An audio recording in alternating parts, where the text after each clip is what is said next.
알기 쉬운 경제 완전 정복. 가장 가까이 있는 생활 경제 뉴스.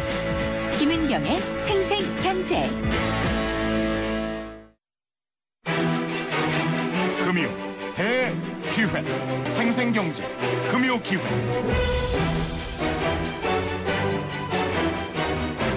생생경제와 한국전파진흥협회가 함께하는 2015 장기 프로젝트 집앤잡. 상반기에는 집편이었죠. 제1탄 최고의 복지는 안정적인 주거다를 전개를 했었고요. 하반기에는 제2탄입니다. 이번에는 최고의 복지는 안정적인 일자리다가 진행이 될 텐데요. 하반기 집앤잡 프로젝트 여는 시간으로 오늘은 특별하게 금요기획을 심층 토론회로 마련을 해봤습니다. 방송 시작하기 전에도 나오실 패널분들과 계속 이야기를 나눴는데 청년 실업난이 상당히 심각합니다. 그러니까 정말 청년들은 가슴이 아픈 이야기고요. 그래서 앞으로 3, 4년 내에는 또 청년 고용 절벽까지 올 수도 있다라는 이야기가 나오고 있기 때문에 더욱더 불안할 것 같습니다. 정부도 그래서 지난 월요일에 청년 고용 절벽 해소 종합 대책을 내놓았었는데요. 물론 이게 실효성이 있겠느냐 아니냐 논란도 많이 있습니다만은 그래도 정부가 노력하고 있다는 것은 좋은 것인 것 같고요. 제2탄 최고의 복지는 안정적인 일자리다. 첫 토론회 이어가 보도록 하겠습니다. 청년 실업난 얼마나 심각하고 또 일자리 대책을 위해서 어떤 것들이 필요한지 알아보겠고요. 오늘 함께 해주실 분을 소개해드리겠습니다. 먼저 현재 청년 고용 대책 어떻게 진행되고 있는지를 정말 상세하게 설명을 해주실 수 있는 분입니다. 고용노동부의 이현옥 청년고용기획과장님 나오셨습니다. 안녕하십니까? 네, 안녕하세요. 네, 그리고 저희 생생경제 고정 출연자시죠. 인크루티 서명 상무님 나오셨습니다. 안녕하십니까? 안녕하세요. 네. 금요기획 이래 최초로 여성 3인이 금요기획을 진행을 하는 날입니다. 네. 화기애애해야지 되는데 문제는 굉장히 심각한 문제거든요. 청년 고용. 그래서 오늘 좀 이야기를 잘 끌어갈 수 있을지 모르겠지만 시작을 해보도록 하겠습니다. 먼저 이현옥 과장님께 좀 여쭤볼게요. 네. 지난 월요일에 발표한 청년 고용절벽 해소 종합대책. 네. 간단하게 좀 설명을 부탁드릴게요. 예, 정부가 발표한 청년 고용절벽 해소 종합대책은 크게 세 가지로 나누어 볼 수 있습니다. 첫 번째는 60세 전역 연장에 따른 단기 고용 충격을 완화하기 위해서 민간 부분과 공공 부분 합쳐서 약 20만 개 정도의 일자리를 추가 창출하는 내용이 있고요. 네. 두 번째는 청년들을 좀 더 산업 현장에 맞는 산업 수요 기반한 교육을 통해서 미스매치 해소를 해소하는 방안입니다. 세 번째로는 대학을 중심으로 청년들한테 고용지원 서비스를 제대로 전달할 수 있는 청년 고용지원 인프라 확충 방안이 들어가 있습니다. 네, 일단 문제로 지적됐던 부분들을 다 해소할 수 있는 방향으로 세 가지를 잘 제시를 해준 것 같은데 이게 또 현장에서 보는 관점은 다를 수도 있을 것 같아요. 서명 상무님은 어떻게 보시나요? 네, 저는 일단 시장 사람이라서요. 네. 정책 이런 건 잘 몰라요. 예. 근데 시장에서 구인구직의 수요와 공급 측면에서 보면은 지난 7.27 청년 고용 대책은 다른 분들이 얘기하시는 것처럼 단기 처방 맞죠. 근데 저는 청년 실업의 위중한 상황을 좀 고려하면 근본적인 대책도 중요하지만 단기 처방도 필요하다고 생각을 합니다. 오히려 문제는요. 이번 조치가 단기 처방으로서의 실효성이 충분 조건이냐라는 것인데요. 사실 작금의 청년 고용 현실은 질을 논하기 앞서서 양을 다뤄야 한다는 것이 제 의견입니다. 그만큼 자리가 부족하다라는 인정에서부터 저희가 정책을 출발시켜야 되는 거 아닌가라는 판단이 있는데요. 일단 50%가 실업에 놓여 있어요. 네, 그런 측면에서 3년간 20만 개가 문제를 해결하는데 어느 정도 유효한지를 저희가 살펴봐야 한다는 거죠. 매년 대학에서 3, 40만이 채용시장에 새로 진입하고 있고요. 취준생을 포함하면 100만 명이 웃돕니다. 즉 100만 명 이상이 지금 취업을 해야 하는 입장에 있다는 것이죠. 그런데 매년 평균 새롭게 공급되는 청년 일자리 숫자는 대략 지금 중소기업의 신입 채용 숫자가 잘 파악이 안 돼요. 그래서 그 숫자는 제가 추정을 할 수밖에 없는데 일단 보통 우리가 양질의 일자리라고 하는 자리들은 대략 어느 정도냐면은 정부 공무원 17,000, 네. 공기업 22,000, 예. 그리고 대기업 12만, 대략 한 17만 개 내외를 얘기를 하고 있거든요. 20만 개도 안 되는군요. 네, 이 숫자가 계속 줄고 있어요. 네. 그리고 중소기업 대졸 신입 일자리 수를 대략 이제 그 대학의 취업 가운데 중소기업 입사 기준으로 보면 대략 20만 개 정도 되는 것 같아요. 그러면은 뭐 이 숫자가 조금 더 있다 치더라도요.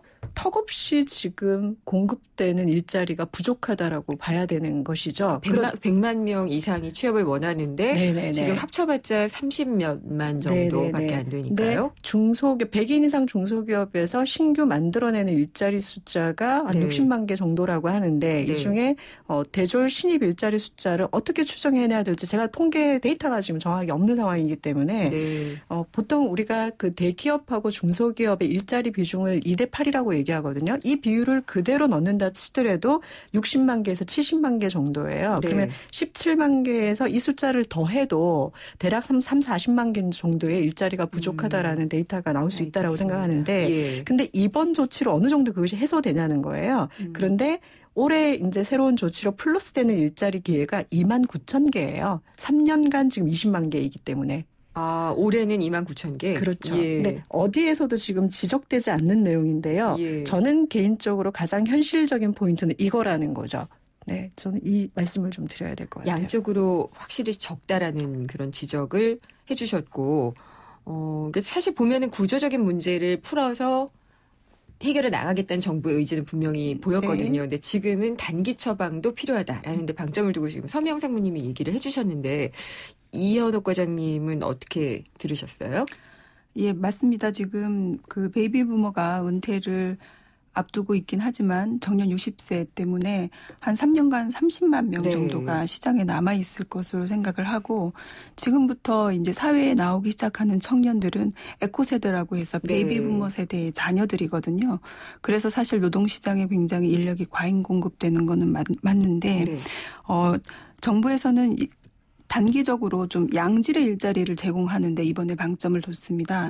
지금 청년들이 눈높이가 많이 높다라고 하시는 분도 있지만 사실은 눈높이가 높다기보다는 노동시장의 일자리 격차가 굉장히 큽니다.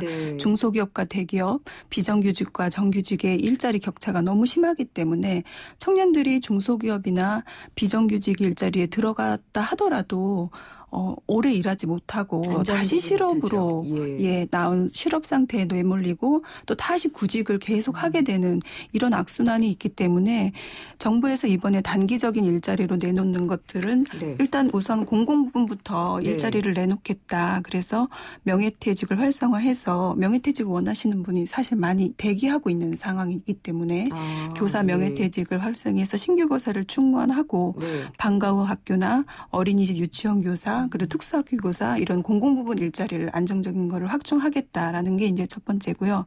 또 민간 부분에서는 지금 기업들이 사실 청년 신규 채용을 많이 꺼리고 그 망설이고 있는 상황인데 어쨌든 최대한 그 민간 부분의 일자리를 창출하기 위해서 세대 간 상생 고용 지원 제도도 신설하고 청년 고용 증대 세제도 만들어서 청년을 많이 채용하는 기업한테 대폭 파격적인 세제도 지원할 생각이고요.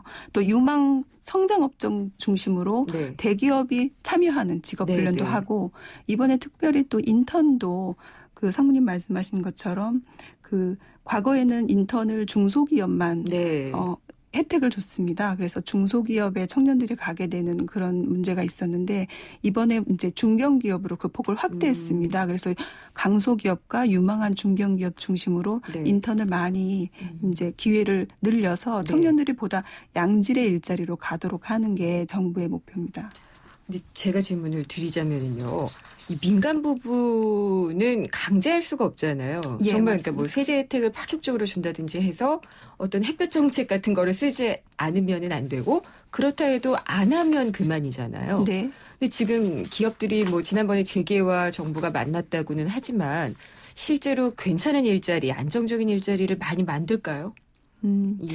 지난번에 이제 대책을 발표하면서 동시에 저희가 재계랑 정부랑 함께 청년 일자리 기회 만들기 20만 플러스 프로젝트를 발표를 했습니다. 사실 재계가 같이 정부와 이렇게 정부의 많은 정책, 청년 고용 정책에 대해서 협조하고 또 가급적 청년 일자리 기회를 만들겠다라고 선언한 건 처음인데요. 네.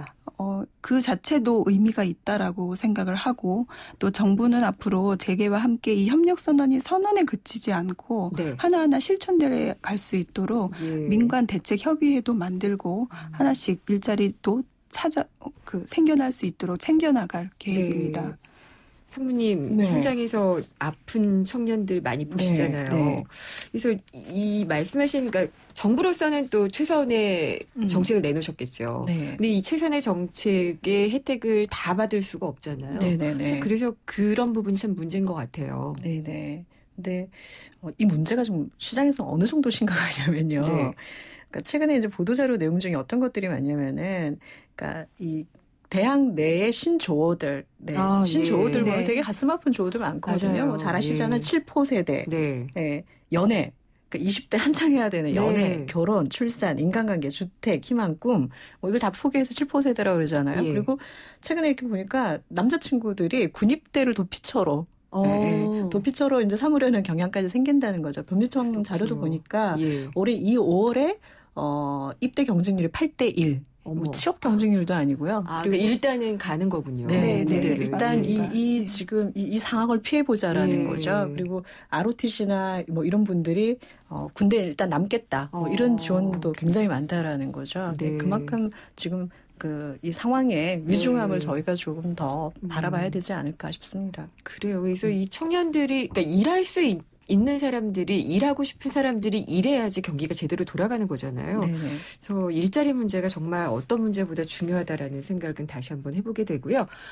잠깐 저희가 좀 쉬었다 가도록 하겠습니다. 생생경제와 한국전파진흥협회가 함께하는 2015 장기 프로젝트 지벤잡. 지금은 하반기 제2탄 프로젝트입니다. 최고의 복지는 안정적인 일자리다. 심층 토론을 해보고 있고요. 고용노동부의 이현옥 청년고용기획과장님 그리고 인크루트의 서미영 상무님 모시고 얘기 나누고 있습니다. 3부 마무리하고요. 광고 듣고 4부에서 이야기 더 나누도록 하겠습니다. 네, 2588 대리운전 국주다. 오빠야, 니 많이 묻다 이가. 고마, 대리운전 불러가. 집에 가래. 한번 불러볼까? 2588 좌우로 정렬 2588 어려운 경제학은 가라. 귀에 쏙쏙 들어오는 김인경의 생생경제.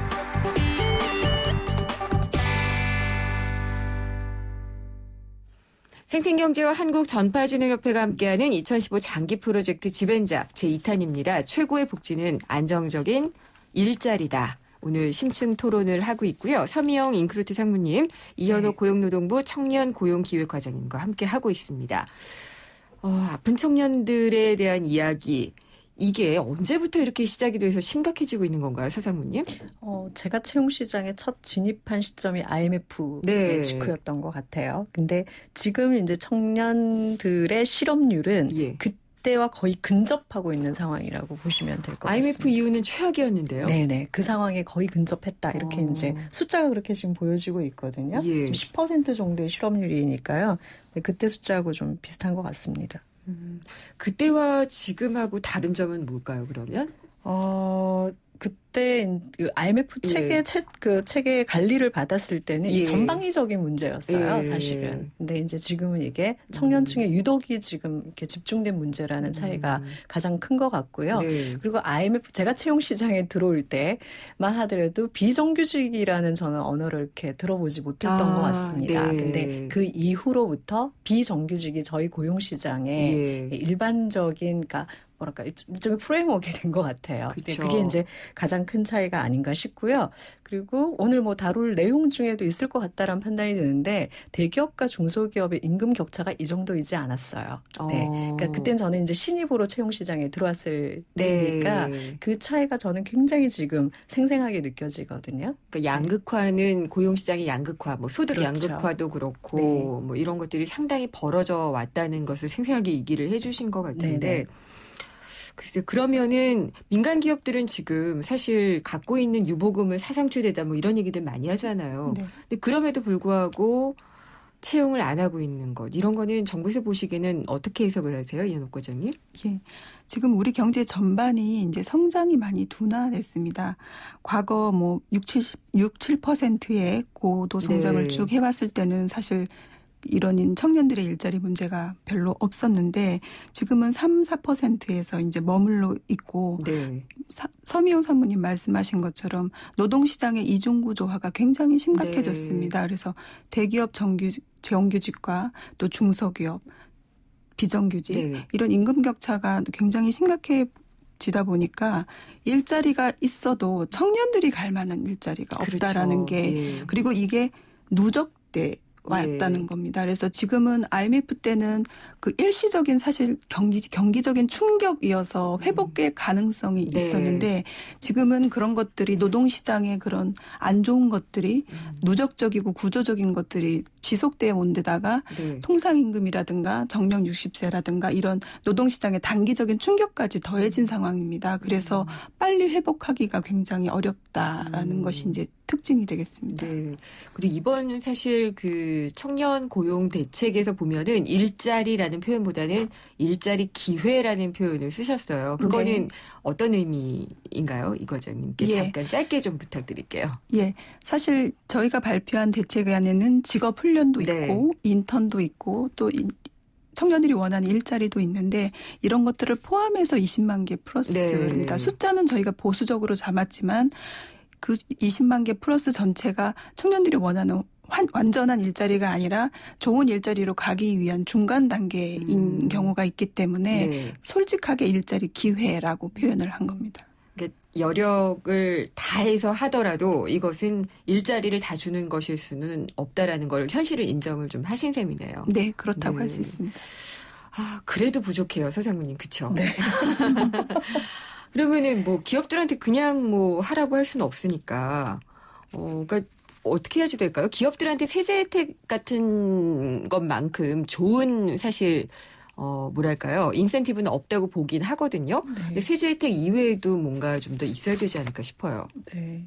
근데 이 일자리라는 게요. 예. 일자리 정책이라는 게 우리 뭐 과장님 정책 연구 계속하고 계시겠지만 제가 모르지만 일자리라는 거는 그러니까 이게 수요의 산물이거든요. 네. 그러니까 이게 어디서부터 나오냐면 잘 아시는 것처럼 경제 활동의 결과인 거거든요. 근데 우리가 일자리 정책을 이렇게 이야기할 때 산업 정책과 노동 정책이 일자리 정책에 반드시 앞에 있어야 되는데 네. 일자리 정책만 놓고 얘기하니까 굉장히 깝깝한 거죠. 그렇죠. 그래서 일자리 정책을 가지고 기업과 이야기를 할 때도 산업 정책과 노동 정책을 놓고 이야기를 할 수밖에 없다는 것이죠. 그래서 네. 이야기가 더 이제 우리가 갑갑하게 느껴지는 게 아닌가 싶고요. 그리고 노동시장은 고용 정책만큼 교육 행정도 중요합니다. 예, 그러니까 그렇죠. 진입을 관리를 하지 네네. 않으면 뒤가 관리가 잘 안 돼요. 예. 그러니까 대학 진학률 얘기 앞서서 저희가 안 했는데 IMF 이전보다 전 2배거든요. 그러니까 성장은 저성장을 하고 있는데 진학률은 굉장히 높아지고 네. 있기 때문에 양질의 공급이 당연히 못 따라갈 수도 있는 거죠. 그렇죠. 또 중요한 얘기가 정년 연장, 임금 피크제와 함께 올 수밖에 없어요. 이것도 사회구조의 변화가 그렇죠. 불가피하게 오는 거잖아요. 네. 그분들도 일을 더 하지 않으면 안 되거나 혹은 일을 하고 싶어 하시고 그러니까 이제 방법으로는 임금 피크제나 정년 이런 걸 도입을 해서 이 줄어드는 만큼 청년들한테 주겠다라는 거잖아요. 근데 이게 비판을 더 많이 받고 있어요, 이현옥 네. 과장님. 예. 네. 임금 피크제를 통해서 예. 기업의 청년 채용 여력을 늘리고 그다음에 청년들한테 일자리를 주자라는 것에 대해서 아버지와 자식 간의 예. 아들 간의 세대 간 네. 예. 그 갈등을 조장한다라는 비판을 사실 받고 있는 건 사실입니다. 물론 그렇게 생각하실 수도 있고 지금의 베이비 부머들이 사실 자녀들의 교육 문제라든가 네. 결혼 자금 문제라 이런 것들로 인해서 또 노후 준비 이런 것들로 인해서 본인도 사실 굉장히 돈이 많이 필요하죠. 필요한 예. 앞으로 또 필요한 세대라서 사실 그 비판도 어느 정도 이해는 갑니다. 하지만 현실적으로 네. 기업들이 정년 60세를 앞두고 또 통상임금이라든가 다른 노동시장의 불안전성 때문에 기업들이 채용을 움츠리고 있는 것도 또한 사실입니다. 그렇죠. 그러니까 늘어나는 그 정년 넘겨서 일하시는 분들을 다 수용을 하면서 청년도 고용하자. 이건 저한테 하라 그래도 쉽지 않을 것 같아요. 예. 그리고 또 가장 중요한 문제가 우리나라의 임금 체계입니다. 예. 우리나라는 이제 호봉제를 중심으로 하는 임금 체계를 갖고 그렇죠. 있어서 청년들이 처음에 진입했을 때의 임금하고 나중에 이제 나이가 들어서 50대 중반의 임금의 격차가 세계 어느 나라보다도 큽니다. 그 격차가. 네. 그래서 그것들을 합리적으로 조정해 나가지 않으면 예. 기업들이 여력이 없는 것도 사실입니다. 그래서 물론 기성세대들이 조금 양보해야 되는 힘들게 네. 양보해야 되는 분들도 있지만 지금 양보하지 않고 청년들이 이 상태로 둔다면 기성세대들의 노후도 같이 불안해지는 것도 역시 마찬가지입니다. 그래서 서로 예. 상생하는 노력이 필요합니다.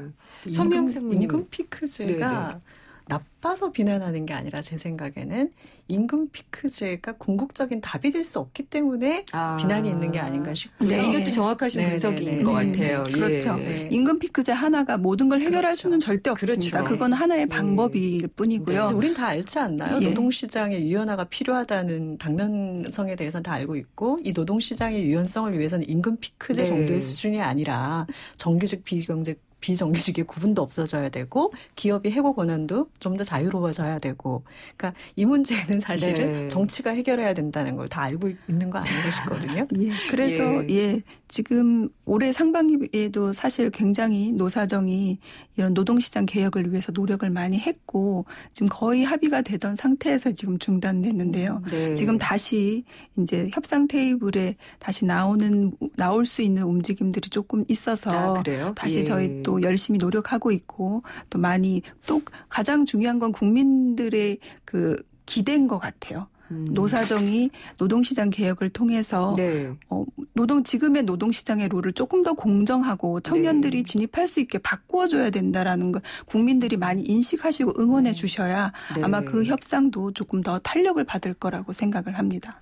그러니까 사실 여기에는 언론의 잘못도 좀 있기는 있는데 그러니까 고용시장의 유연화라는 것을 일단 부정적인 프레임으로 바라보는 거죠. 그러니까 기업의 해고 뭐 여력이라든지 이런 것들을 고용시장의 불안정성, 고용의 불안정성으로 해석을 하게 되면은 너무나 단순하게 대결이 돼버리거든요. 임금 피크제도 마찬가지인 것 같다는 생각을 해요. 서장무님도 생각이 비슷하시죠? 네. 잘 아시겠지만 대기업은 정년이 되기 전에 밀려나가고 있잖아요. 그렇죠. 임금 피크제의 의미는 공기업에 국한된다라는 시선에 저는 기본적으로 동의를 하고요. 일부 금융업계나 뭐 이런 쪽들. 준공기업. 때도 뭐 적용되는 문제이기 때문에 그리고 공기업에 적용한다 하더라도 이게 장기적인 이제 뭐 틀이 되기 좀 어려운 거는 이렇게 해서 절감한 그 비용 가지고 신규 채용 근로자 3분의 1 정도밖에 커버를 못한다라는 보고를 본 적이 있거든요. 그래서 이것도 또 근본적인 해결은 아니다 이렇게 생각을 합니다. 그러면은 그런 점은 어떻게 줄여야 될까요? 정규직과 비정규직. 그러니까 조금 더 괜찮은 일자리, 양질의 일자리와 그렇지 않은 일자리의 그 간격도 굉장히 그러니까 그것도 커지고 있잖아요. 양극화도. 그 부분은 어떻게 풀어가면 좋은가요? 정부에서는 그간의 이제 그 일자리 격차를 해소하기 위해서 정규직 노조의 양보를 많이 이야기를 해왔습니다. 그래서 정규직 노조가 비정규직을 조금 더 끌어안고 그다음에 우리나라는 이제 재벌이라고 대표되는 대기업과 그 하청을 받는 1차 밴더, 2차 밴더 이런 이제 중증적인 산업 구조를 가지고 있는데 대기업들은 이제 뭐 연말에 성과금 잔치할 때 이제 중소기업들은 그렇지 못한. 그러니까 대기업들의 성과가 중소기업으로 흘러갈 수 있는 그런 프레임이 참 필요합니다. 그래서 최근에 그런 노력들도 이제 조금씩 보이고 있어서 좀 저희도 기대를 하고 있고 또 이번에 그 일자리 프로젝트 관련해서 또 SK나 LG나 이런 대기업들을 중심으로 새로운 이제 협력업체 와 같이 청년들을 네. 훈련시키고 예. 그다음에 협력업체 혹은 대기업 그 업체에 채용하려는 노력들이 나오고 있습니다. 그래서 이런 것들이 조금 더 확산될 수 있기를 기대를 하고 있고 또 아까도 말씀드렸지만 궁극적으로는 지금 이제 노동시장 개혁을 앞두고 네. 계속 논의를 하고 있는데 노동시장 개혁을 위해서 논의를 하고 있는데 이러한 노력들이 진짜 나의 혹은 지금 우리 회사의 나의 네. 이익이 아니라 우리 사회 전체 그리고 우리 내 자식이 아니라 우리 전체 청년들을 위해서 네. 조금 넓은 시각에서 좀 논의가 활발하게 됐으면 하는 바람입니다.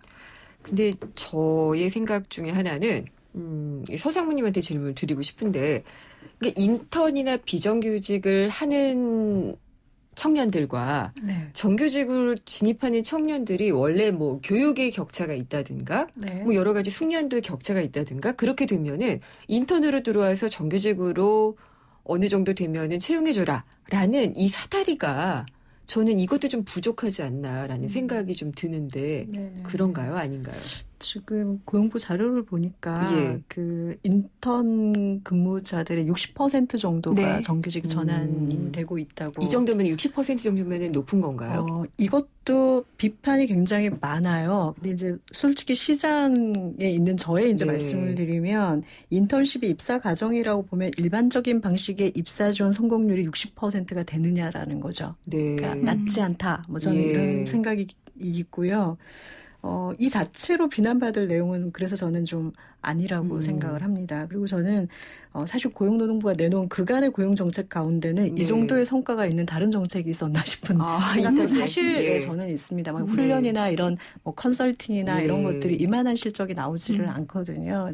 그런 관점에서는 일단 나쁘지 않다라고 생각을 하고요. 또 이렇게 인턴십 과정에 들어간 친구들도 세금 내지 않습니까? 네. 그것이 또 돌아오는 순환 구조도 또 저희는 봐야 된다라는 네. 거죠. 그러니까 이게 이 고용 지원이 예. 복지와 연결되는 지점인 것 같다는 저는 생각이 들어요. 그러니까 네. 인턴십은 아까 일할 기회라고 말씀을 예. 주셨는데요. 분명히 일할 기회이기도 하지만 60% 정도가 실제 일자리로 전환된다는 것에 저희가 또 주목을 해야 되고 그리고 일정의 사회 안전망이라고 저는 생각하거든요. 그렇죠. 네. 예. 그래서 젊은 피가 네. 일을 하면서 생산도 하고 소비를 해야 사회가 건전하게 돌아갈 수 있는데 있죠. 단순히 예. 뭐 교육만 시킨다거나 이런 뭐 상담만 해준다거나 뭐 이런 지원 제도보다는 저는 더 효과로운 장치다. 저는 그렇게 생각을 하는데요. 네. 근데 이거를 비정규직이라는 관점에서 쏘아서 봐주니까 네네. 비판과 비난이 있는 것 아닌가. 저는 그런 생각이 좀 이 드네요. 과장님도 생각 같으신가요? 예, 같습니다. 네. 인턴십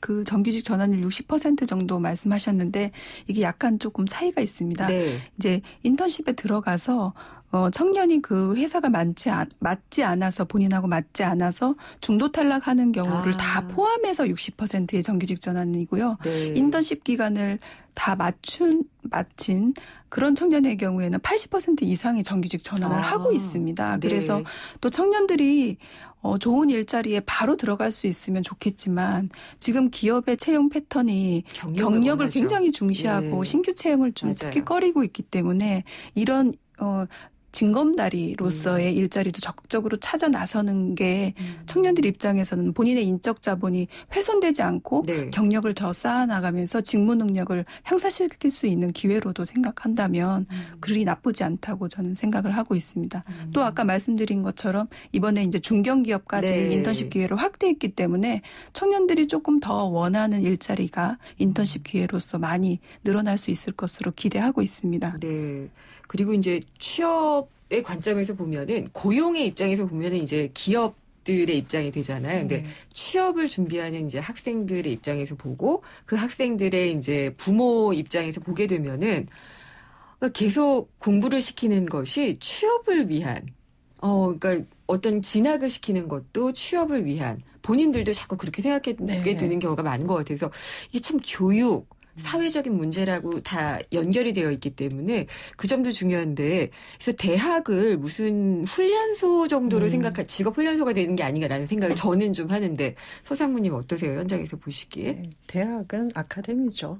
훈련 이거는 당위를 얘기하시는 거죠? 네네. 예. 네, 그래야 하는데 네. 네, 워낙에 그 취업이 안 되니까 네. 대학을 평가하는 기준이 이제 취업으로 가 예. 있기 때문에 다도 그 기준으로 또 몰입되는 거 아닌가. 그러니까 우리 사회가 좀 다양성이 부족하다는 측면이 이런 데서도 보이는데요. 네. 그러니까 입학할 때는 수능 점수만 바라보고 달려가고, 그렇죠. 네, 그다음에 또 입학한 후에 취업을 할 때는 네, 또 스펙만 보고 이제 달려가는 거죠. 그러니까요. 이게 조금 답답하긴 한데 말씀대로 대학이 직업 훈련원이 되는 건 네. 옳지 않다고 생각합니다. 네. 그래서 이제 창업으로 자연스럽게 유도를 하는 것도 중요할 것 같고, 그다음에 다양성을 많이 기른 인재들을 기업이 뽑을 수 있도록 정책적으로 하실 수 있는 부분이 있을까요, 이 과장님? 글쎄요. 그 부분에 대학의 역할에 있어서는 저희는 조금 약간 제가 고용노동부여서 그런지 생각이 조금 다를 수 있습니다. 예. 대학이 아카데미라는 것은 100% 동의하는데 우리나라의 진학률이 이제 문제가 네. 있는 거죠. 지금 졸업해서 노동시장에 나가는 청년들의 대학 진학률은 77%, 76%. 한 3년간에 굉장히 대학 진학률을 최고점을 찍었을 때 청년들이 네. 지금 이제 사회에 나오기 그렇죠. 시작했습니다.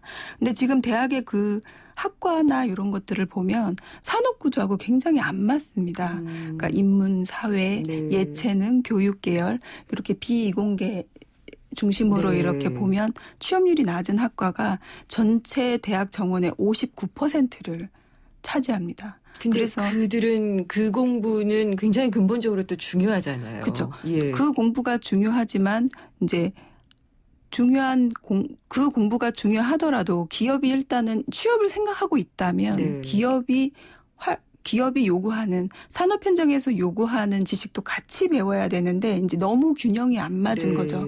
그래서 사실은 근본적으로 대학 진학률을 낮춰야 된다라는 지적도 많이 있었고, 근데 지금까지는 그런 것들이 좀 논의가 활발하게 못 됐는데요. 네. 이번에 발표한 대책에서는 그게 들어가 있습니다. 그래서 산업 수요에 맞춰서 학과별로 인력 수급 전망을 세세하게 나누고 그거를 활용해서 대학의 구조를 개편하는 네. 대학에 이제 정부 재정을 많이 지원을 해서 자연스럽게 예. 또 대학 스스로 이제 구조 개편을 하는 노력들이 이번엔 포함되어 있습니다. 약간 좀 위험하지 않을까요? 그러면은 인문사회 이런 부분은 확 줄어들고 갑자기 막 그 전화기 말씀을 하셨는데 네. 전자화학 기계 이런 부분에 많이 필요한 인력들만 기형적으로 늘어나게 되는 대학의 어떤 구조 개편이 일어나면 어떡하죠? 근데 이런 차원에서 보시면 좋을 것 같아요. 최근에 또 기업들의 채용 트렌드에 중요한 거는 인문학적 소양을 굉장히 중시한다는 거죠. 네. 그러니까 인문학은 우리들이 꼭 배워야 할 거긴 하지만 네. 인문학만 배운 사람을 사회에서 많이 요구하지 않는다는 거죠. 저는 어디로 가야 될까요? 서명 상무님 하실 네. 말씀 많을 것 같은데. 네. 예. 그러니까 뭐 인문학 이런 것도 사실 기초 체력 네. 맞고요. 근데 모두가 다 전문가일 필요는 없거든요. 근데 사회가 필요한 그 해당 분야의 전문가 수보다 너무 많이 배출이 되는데 문제가 있는 예, 거죠. 맞습니다. 네. 예. 그래서 그 수는 줄여 나가는 게 저는 맞는 것 같습니다. 네. 그리고 인문학 얘기하셨는데 이건 기초 네. 체력과 같은 거기 때문에 저희 교육의 커리큘럼 이슈라고 저는 생각을 해요. 네. 그러면은 서명 상무님이 저희 이제 고정 코너를 하고 계시니까 네. 어제 바로 말씀을 해주셨던 것 같은데 네. 대학에서 융합적인 네, 교육을 네, 네. 하자라는 그런 말씀을 하셨는데 그 부분도 상당히 좀 중요하지 않을까? 예, 굉장히 중요합니다. 예. 그래서 대학에서 이제 어느 분이 이런 말씀 하시더라고요. 철학과 교수님이 예. 철학과 학생들만 내 제자로 삼을 것이 아니라 그 대학의 전체 학생들을 제자로 삼을 생각을 해줬었으면 좋겠다. 아, 네. 예.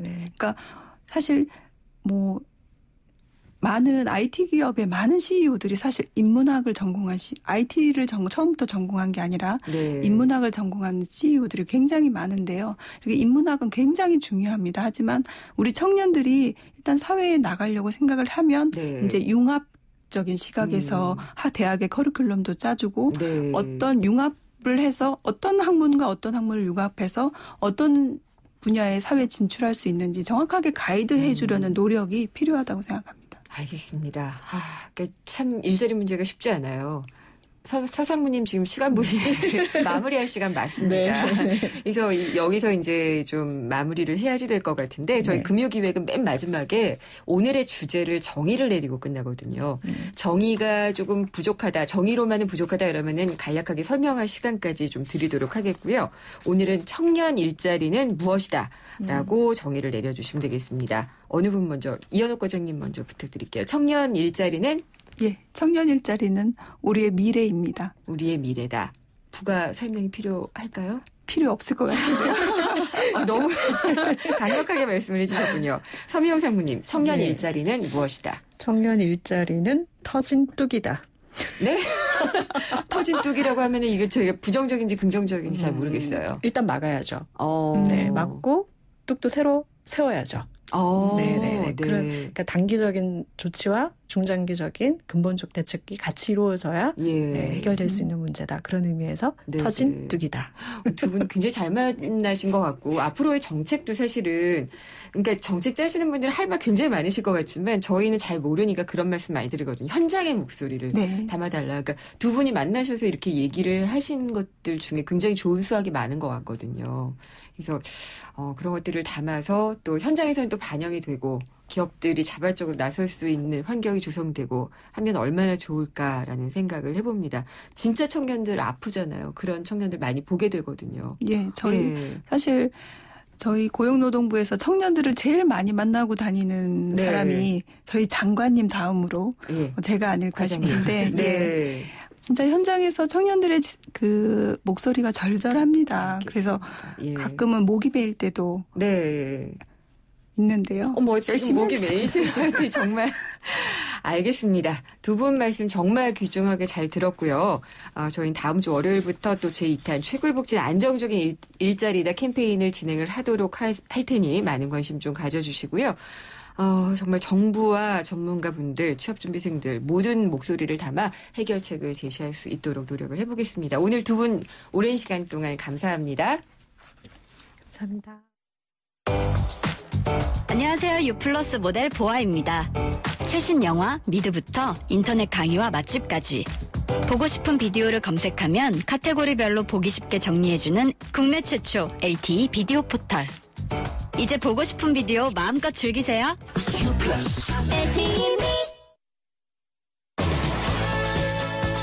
김은경의 생생경제 4부 포스코와 함께했습니다. 오늘 경제상식 퀴즈 정답 다 아셨죠? 3번 청년 고용 절벽이었고요. 준비한 선물 받으실 분은 1357님 외 9분인데요. 제작진이 따로 연락드리도록 하겠습니다. 다음 시간에 찾아뵙겠습니다. 김은경이었습니다.